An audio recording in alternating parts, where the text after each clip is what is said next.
나는 하나님을 경외함으로 라고 하는 제목으로 같이 말씀 나누도록 하겠습니다.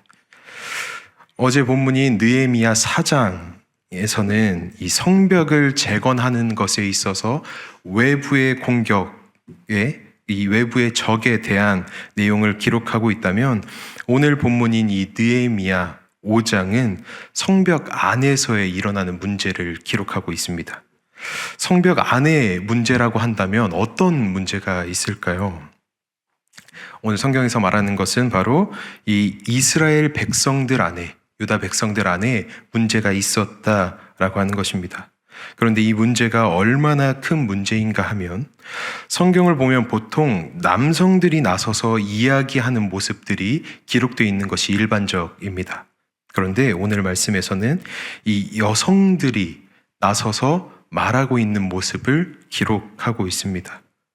성경에서는 여성들이 나서서 말하는 모습이 많이 나오지는 않는데, 그 중에서도 오늘 본문 1절 말씀을 보면 이 여성들의 호소도 같이 등장합니다. 우리 읽지는 않았지만 다시 한번 본문 1절 말씀을 읽어보겠습니다. 그때 백성들이 그들의 아내와 함께 크게 부르짖어 그들의 형제인 유다 사람들을 원망하는데, 여성들이 목소리를 내어서 호소를 해야 할 만큼 큰 문제가 지금 이스라엘 백성들 안에 일어나고 있었다라는 것입니다. 도대체 어떤 문제였길래 이렇게까지 기록하고 있는가 보면, 오늘 본문 2절부터 4절까지의 말씀을 통해 볼 수 있습니다. 2절부터 4절까지 말씀도 한번 읽어보겠습니다.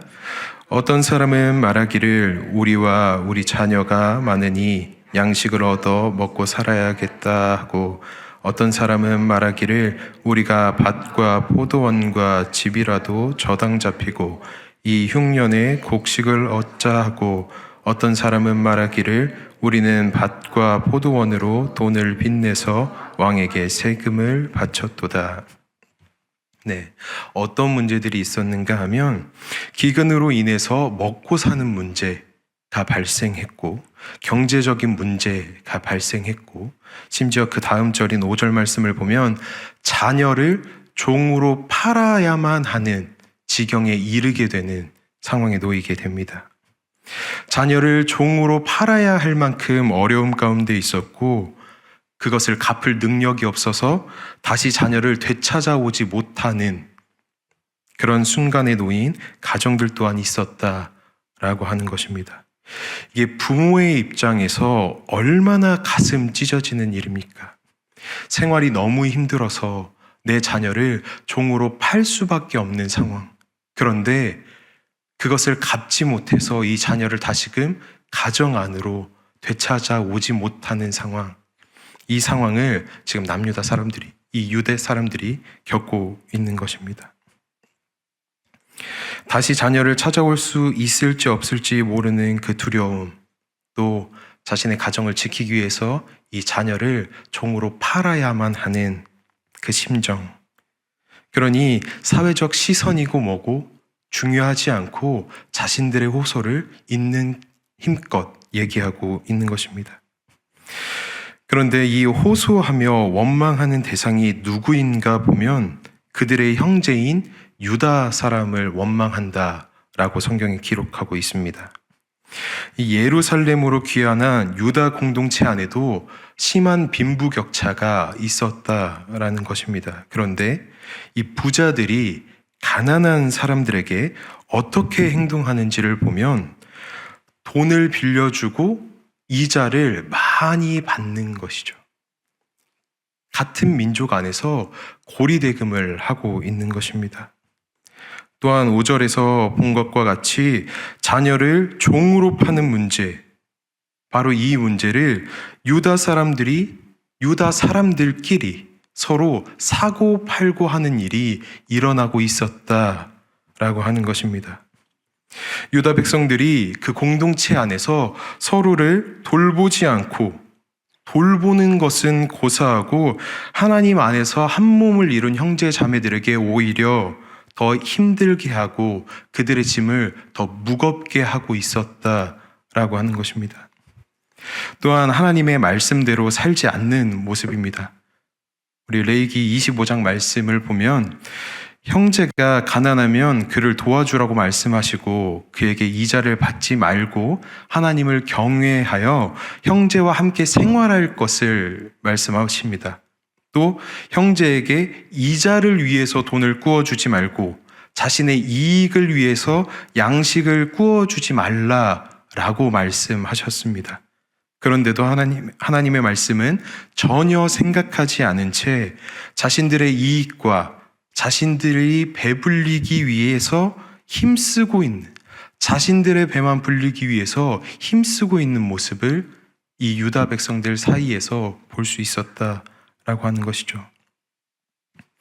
교회 공동체 안에서 하나님 안에서 한 몸을 이룬 이 그리스도인인 형제 자매가 서로의 삶을 일으켜주고 믿음을 세워주고 격려하고 위로하기도 바쁜데 오히려 마음을 어렵게 하고 공동체를 시험 들게 하고 형제 자매의 아픔에는 관심조차 없는 모습이 바로 오늘 이 본문에서 나오는 유다 백성들의 모습인 것입니다.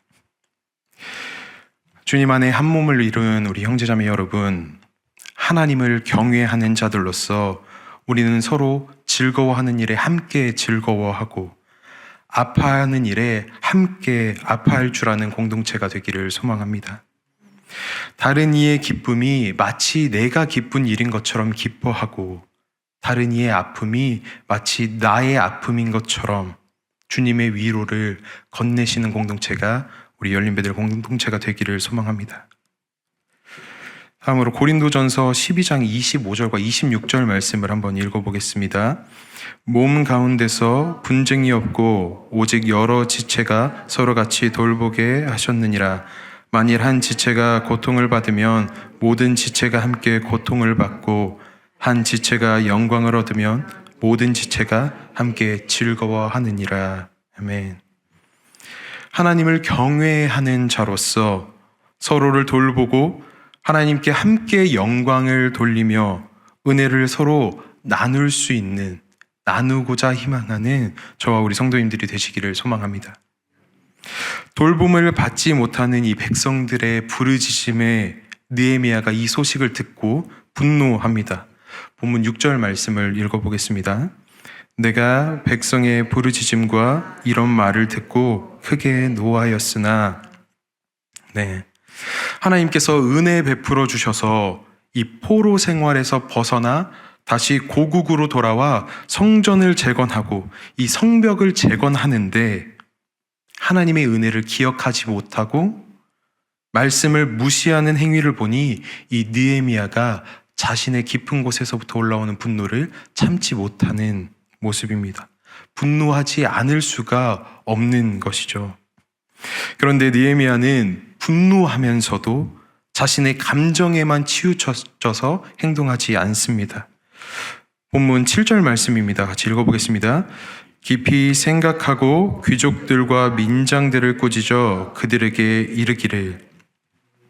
느헤미야는 분노가 이르렀지만 그것에 대해서 다시 한번 깊이 생각하는 시간을 갖습니다. 분노에 사로잡히지 않고 이성을 가지고 조리 있게 이 귀족들과 민장들의 잘못을 이야기합니다.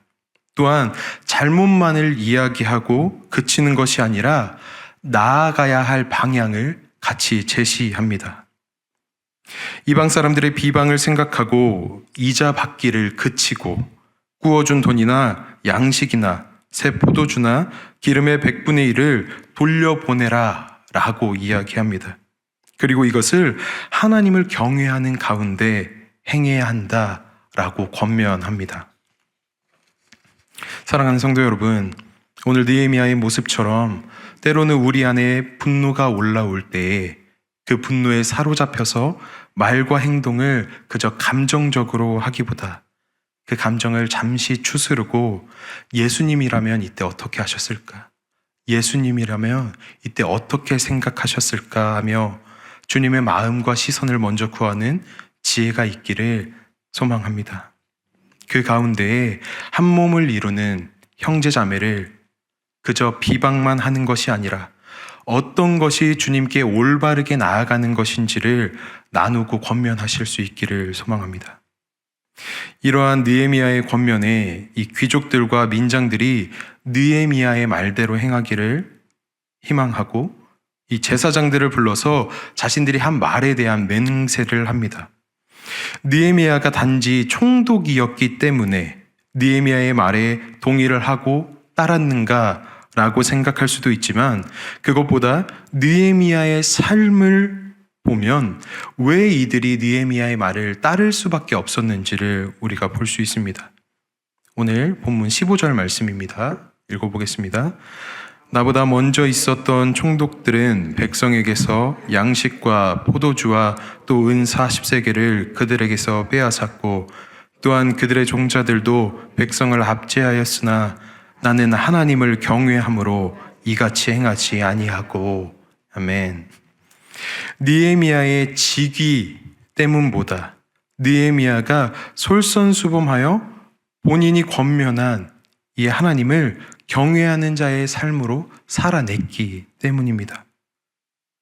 느헤미야의 직위 때문이 아니라 느헤미야가 몸소 보인 하나님을 경외하는 모습을 이 민장들과 귀족들이 보았기 때문에, 그렇기 때문에 이 느헤미야의 말이 더 무겁게 느껴지는 것이죠. 자신이 총독이라는 지위를 가지고 얼마든지 이익을 취할 수 있었지만 12년 동안 총독의 녹을 먹지 않았고, 자신의 이전의 총독들은 직위를 사용해서 이익을 취했지만 느헤미야는 그 이익까지 취하지 않았다라는 것입니다. 왜 그랬는가? 이 백성들의 어려움이 가중되는 것을 걱정했기 때문입니다. 예수님은 어떠셨을까요? 예수님께서도 자신의 이익대로 살지 않으셨습니다. 하나님의 아들로서 충분히 능력을 보이시고 어려움을 피해 가셨을 수도 있지만, 솔선수범하여 하나님을 경외하는 삶을 몸소 보여주시고 실천하시고 말씀하셨습니다. 오늘 말씀에서 이 느헤미야 또한 자신의 이익과 자신의 배를 채우기보다 하나님의 나라와 주님께서 허락하신 공동체를 위해서 마음을 다해 살았고, 자신의 이익을 위해 살기보다 하나님의 나라가 견고해질 수 있도록, 이 믿음이 무너지지 않을 수 있도록 성벽을 쌓는 것에 더욱 힘을 가한 사람이 느헤미야였습니다. 추수감사 특세의 말씀 중에 담임 목사님께서 인용하셨던 학자의 말인 이 C.S. 루이스의 말처럼, 크리스천이란 세상이 교회 밖에서 읽을 수 있는 유일한 성경이다 라는 말처럼, 내가 하는 말과 내가 하는 행동을 통해서 세상 사람들은 하나님을 알게 되고 하나님을 보게 되고 하나님을 생각하게 된다라고 하는 것입니다. 이렇듯 하나님을 경외하는 자로서 솔선수범하여 믿음의 본을 보이신 그 예수님을 따라 오늘 이 느헤미야의 모습을 닮아 하나님을 경외하는 자의 모습을 이 세상 가운데 보이실 수 있는 저와 우리 성도님들이 되시기를 소망합니다. 이 주님 안에 한 몸을 이룬 우리 형제자매 여러분, 하나님을 경외함으로 하나님께서 허락하신 공동체를 돌볼 줄 아는 게 우리 열린베들교회 공동체가 되기를 소망합니다. 하나님을 경외함으로 거룩히 살기를 힘쓰고, 하나님을 경외함으로 하나님의 나라를 소망하고, 하나님을 경외함으로 내 이익을 위해서만 살지 않고, 나는 하나님을 경외함으로 나를 아시고 채우시고 지켜주시는 하나님으로 만족하며 오늘 이 하루도 주님께 나아가는 것을 더욱이 힘쓰는 저와 우리 열린베들교회 모든 성도님들이 되시기를 주님의 이름으로 소망합니다. 우리 같이 기도하시겠습니다. 참 사랑이신 하나님 아버지, 감사합니다. 오늘 느헤미야의 모습을 통해 하나님을 경외함으로 하나님께서 허락하신 이 믿음의 공동체를 우리가 더욱 들여다보고 서로를 돌보고 서로를 격려하고 위로할 수 있는 공동체가 될 수 있도록 인도하여 주시옵소서.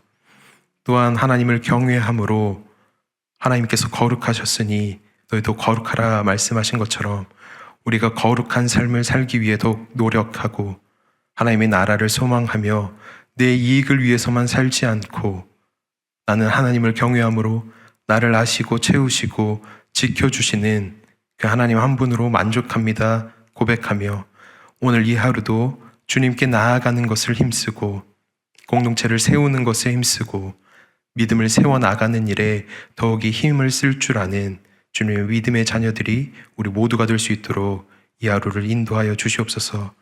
우리의 삶을 통해 영광 받아주시고 우리의 삶의 모습을 통해 이 세상이 주님을 바로 알고 하나님의 그 크신 사랑과 은혜를 우리를 통해 보게 되는 역사가 오늘 우리의 삶 가운데 일어날 수 있도록 주여 인도하여 주시옵소서. 감사드리며 이 모든 기도 우리 주 예수 그리스도의 이름으로 아버지께 기도드립니다. 아멘.